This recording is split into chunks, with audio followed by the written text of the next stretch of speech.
Boys and girls, welcome back to another video, and for today's video, we are talking about the Crown Melbourne Invitational Tournament that's going on this weekend. We got the top team from every single region. We got Optic Gaming from the NA, as most people probably know, especially that happening last weekend. We had the prior weekend, obviously the EU playoffs going on. Millennium ended up walking away with that one. They're obviously going to be at this tournament, and of course, Planetronix Mindfreak ended up winning the week prior to the EU one going on. The playoffs, they ended up winning their region as well. So we have the top team. I keep saying top three. We have the top team from each region competing at this tournament, of course, with a lot of, ANZ teams, of course. As far as I know, and I'm like almost positive, this is the largest prize pool that we've ever had for an ANZ tournament, which is absolutely fantastic. Really, really excited to be able to watch this this weekend. You have to keep in mind as well, though, that it will be on ANZ time. So if you're not from Australia, New Zealand, if you're not from there, the time difference is going to be even worse for you if you are from the EU. I think it might be a little bit easier. I'm not really sure. I think as far as regular day goes, it'll be easier for the EU guys. Of course, ANZ is what they prefer. But for the NA, it's going to be absolutely terrible. But still, though, I mean, I guarantee I'm going to be watching. I'm going to stand up late if I can to watch, at least some of these regions, at least some of these teams play that I know of course. Really quickly, though, before I hop into the main details of what this event kind of entails, I want to let everyone know that I have officially changed my Twitter from @MrRostermania to Lando COD. Really quickly, I just want to go over this. I'm not going to make a separate video because it really doesn't deserve to be made into a separate video. However, the reason why I have changed my is due to casting purposes, due to branding purposes as well. I'm known as Mr. Rostermania. That'll always be a nickname of myself, and I really always claim that to be one of my, long-time names. However, it is just good for branding. I'm known as Lando in the community, and I would prefer just to have my name changed to that. So nothing, no tweets, nothing. If you're watching this video, you're like, oh, I didn't even know that his ad has changed.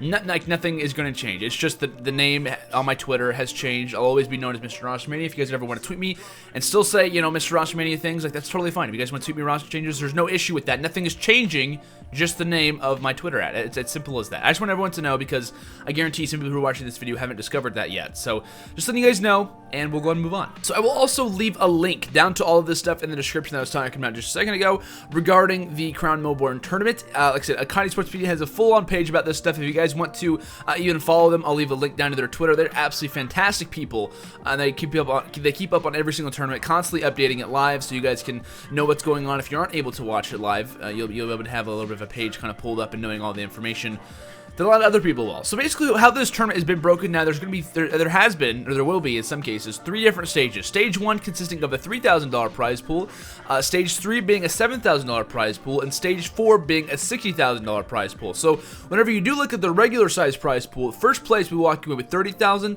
as far as the actual, the ending tournament is going to consist of. Second place will grab $15,000, third and fourth will be granted $6,000, and fifth and sixth will be guaranteed $1,500. I don't know why I said 1.5. So this will be an 8-team tournament. I can kind of talk about how 4 of them actually got there. There was actually a Stage 1 qualifier that was consisted to try to get into the Crown Invitational, in which first through fourth came the Chiefs Esports Club, Orbit, Apotheon, and Envy, or Planetronix Envy. Those are how those teams got to this tournament and how they got their spot and to be in this tournament as well. So that mentions 4 of the teams who qualified, and I mentioned already 3. There's actually another team who's going to have a spot, and I believe it's actually the top 2, who make it from the ANZ tournament. Tainted Minds ended up grabbing the second spot in the ANZ regular season, so I'm guessing kind of in some ways they already have a guaranteed spot into this tournament, which I think is good. I think it's a great opportunity. And that Stage 1 tournament, which consisted of those teams trying to qualify for this tournament, the top 4 teams, was actually held on March 22nd through the 24th, and Stage 2 was held, basically kind of making sure which teams would make it through, was held on April 4th, and Stage 3 and Stage 4, meaning that this tournament, Crown Melbourne, will be held on April 9th through the 10th as well, so starting very, very quickly. Only a 2-day tournament, however, it will be, pretty quick. We don't have that many teams, so we can definitely make it through. So now what I'm going to show you guys is the actual and full bracket, how this thing is looking, how the things are turning up, and you might be a little bit confused. Why is there only 4 teams on this bracket? Essentially what it is there's 4 teams, obviously, that qualified from Stage 1. They're going to be playing a best-of-7 series, and the top 2 teams from this bracket, this 4-team bracket, will advance into Stage 4. And I don't know why they're skipping, different stages. I'm not really sure on the names and the numbers and stuff like that. However, the top 2 teams from this particular bracket will make it on into Stage 4. I'll go ahead and show you guys now the Stage 4 bracket. You see Planetronix Mindfreak, as well as Planetronix Tainted Minds. So I'm assuming, and this will probably be how it's lined up, is that, the teams who face off in the finals, the team that wins has the first seed. The team that obviously comes in second has the second seed. You could probably say, like, the number 1 seed plays off against Tainted Minds. The number 2 seed plays off against Mindfreak. I'm assuming that. I might be incorrect on that, but we'll see. So anyway, moving forward, obviously we will have, once those teams kind of match up with one another in the quarterfinals, you'll have the full bracket for that. The teams who obviously walk away from that battle, whether it's Tainted Minds or whoever, the teams who make it through, once that particular match has happened, you will obviously face off in the semifinals, in which case OG and Millennium are waiting for you there as well. And in both Stage 3 and Stage 4, these are single elimination best of 7 matches that are going to be occurring. So keep in mind, if you lose, you're out. Whether you're in Stage 3 or Stage 4, it doesn't matter. Best of 7s only, and it obviously is held by ESL, so they're in charge of these single elimination best of 7s and whatnot, and stuff like that. So, it's kind of the tournament is lining up. Of course, teams like OG and Millennium are only have to play 2 best-of-7 series to possibly walk away with a $30,000 prize. You do have the Tainted Minds and the Mind Freak squads who are going to have a little bit of a harder time, because you have to keep in mind that it's not guaranteed, but you would expect, based on how the seeding went and how the regular season for the ANZ tournament went, that it would most likely be Tainted Minds going up against Optic, and it would be Mind Freak going up against Millennium. Obviously, things can happen. Upsets can happen as well, especially when it's one best-of-7, and we obviously saw a number of different upsets when we saw best of 7s happen, at least in this past weekend, between the NA squads and whatnot. So easily we could be seeing, and we will see for the first time happening, a cross-regional type of tournament, meaning the ANZ versus EU versus NA is getting ready to go down no matter what. So in some cases, I'm really excited for this tournament. I know some people might be, a little bit curious as to, there's so many of these ANZ teams, who really cares about that? Honestly, this is an awesome tournament. This is an awesome thing, to, at least in my opinion, that the ANZ Call of Duty community is finally getting. They're finally getting a massive tournament, a $70,000 tournament as well. That's a massive prize pool, especially for being in this type of region. So, to me, and I want to give a little bit of a background on the ANZ, Call of Duty era. So back in Black Ops 2, and I'm going to kind of mention this too, back in Black Ops 2, the ANZ community, or the Australia-New Zealand community, was playing Search and Destroy only. I believe they were playing like Pro Mod, or at least Search and Destroy only for the longest time.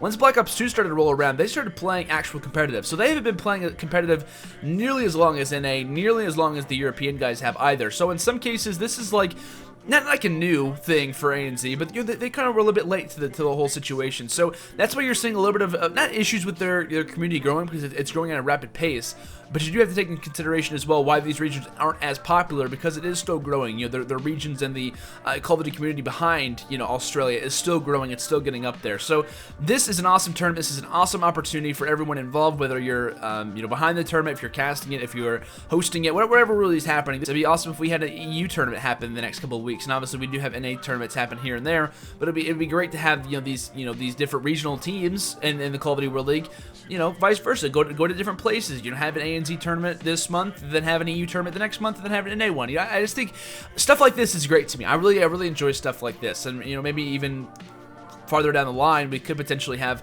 more teams enter in, rather than just having like 8 or 7 or, a smaller group of teams in one particular tournament. So with that, of course, it should be and lined up to be a fantastic event. Really looking forward to finally seeing Optic Gaming, obviously the top team right now as far as the NA side goes, going up against the top teams from, the ANZ regions and obviously EU.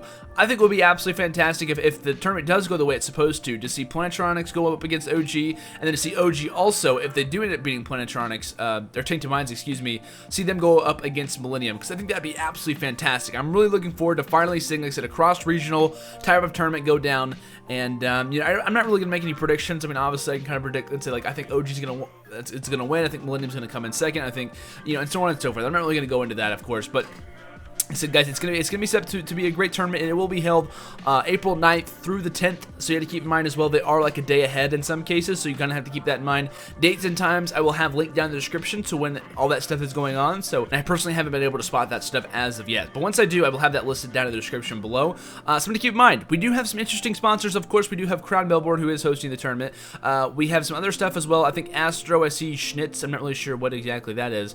We also have Fox Sports, which is listed as a sponsor, and I'm very interested to see how and what that really does all entail.